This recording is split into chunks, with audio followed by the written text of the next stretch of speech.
Good morning, children.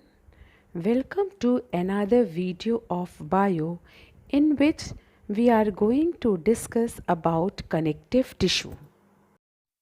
Children, have you ever wondered how our organs and bones does not get damaged with all running and jumping used? The answer is connective tissue.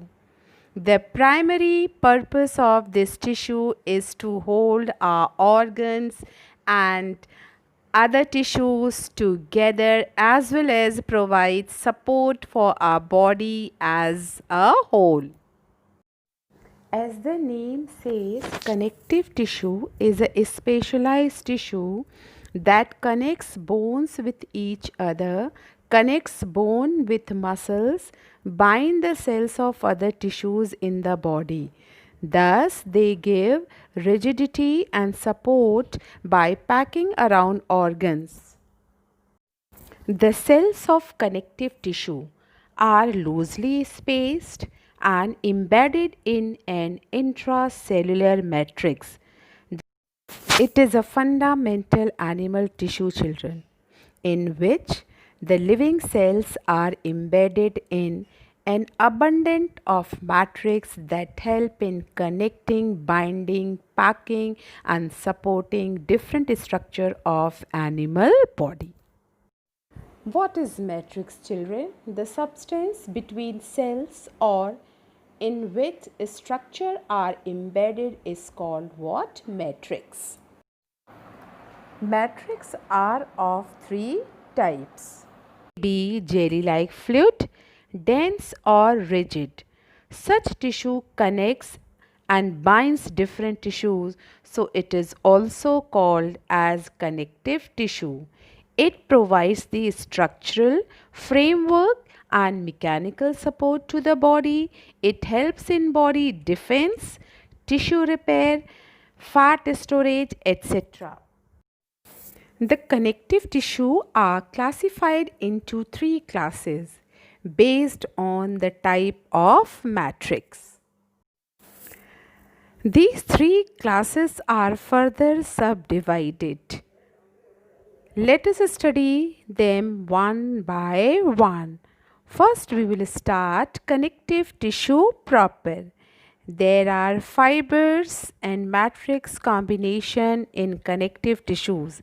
The proper connective tissue are of three types, that is areolar, number 2 adipose and number 3 is fibrous. Connective tissue proper. It is a connective tissue in which the nature of the matrix is jelly-like, which is made up of complex chemicals and three types of fibers, children.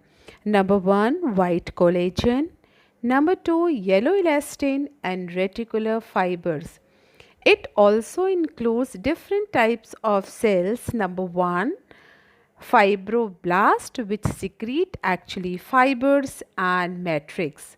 Mast cells, which secrete matrix, and plasma cells producing antibodies, and macrophages, destruction of microbes and toxins, and immunocytes or lymphocytes.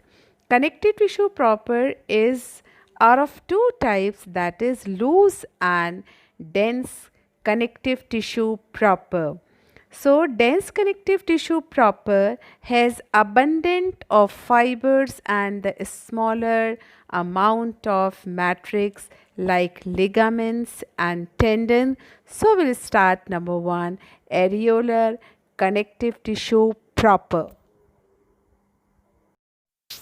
Areolar connective tissue having semi-fluid jelly-like matrix, white collagen and yellow elastin fibers, fibroblast, mast cells, plasma cells, macrophages and immunocytes. Now we will talk about the location. Areolar tissue occurs inside organs, around blood vessels, muscles and nerves, below the skin as a subcutaneous tissue and joining various structures like muscles with skin. Number one function is packing. Areolar tissue provides packing material in different organs. Number two, binding. It binds various structure with one another in such a way as to prevent their dislocation while allowing limited movement. Number three, covering. It provides covering over nerves, muscles, and blood vessels. Repair. The tissue provides material for repair of injury. Defense. It has cells that feed on microbes, produce antibodies and other chemicals to combat them or to fight them. Diffusion. It allows passage of gases and nutrients through it. Allergy.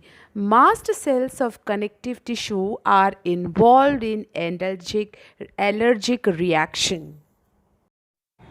Adipose tissue is a connective tissue which is specialized to store fat.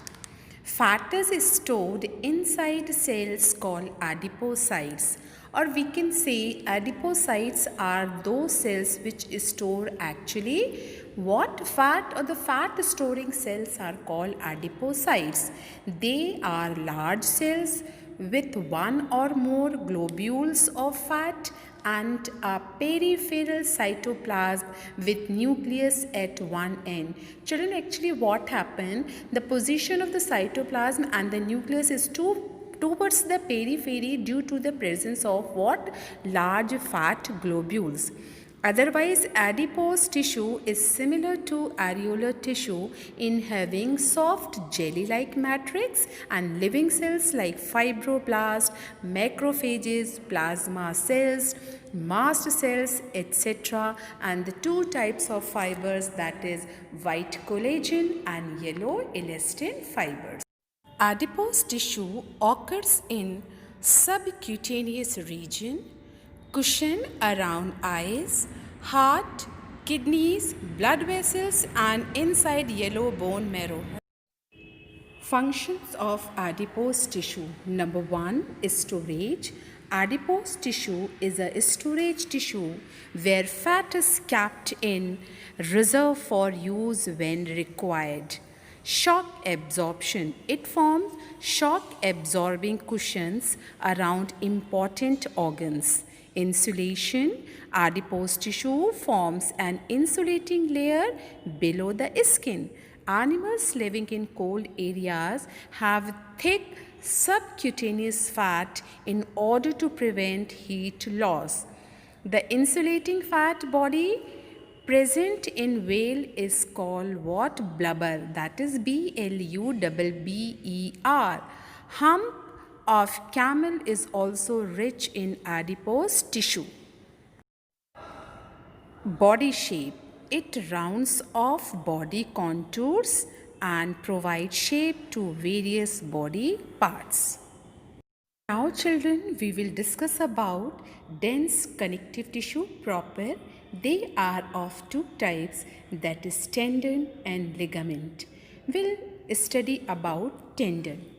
Tendon is a small cord-like, dense, white, fibrous connective tissue of great strength but limited flexibility. Tendon contains parallel bundles of white collagen fibers with rows of flat elongated fibroblast or tendinocytes in between them. A layer of areolar tissue occurs on outer side. Tendons joins a skeletal muscle to a bone. It helps in moving the bone on contraction and relaxation of the muscle. Now we will discuss about ligament. It is a cord-like dense yellow fibrous connective tissue of considerable strength and high elasticity. A ligament is made up of number of yellow elastin fibers, bundle of white collagen fibers arranged variously and fibroblasts scattered in between the fibers. Ligaments binds a bone with another bone. Because of its elasticity, a ligament allows bending and rotation movements over a joint. So this is the main function of ligament. Sometimes a ligament gets overstretched and it produces a sprain. In the next video, we will discuss about skeletal tissue, that is supportive connective tissue, in which we will discuss about cartilage and bones. That's all for today's video, children. Thank you and have a nice day.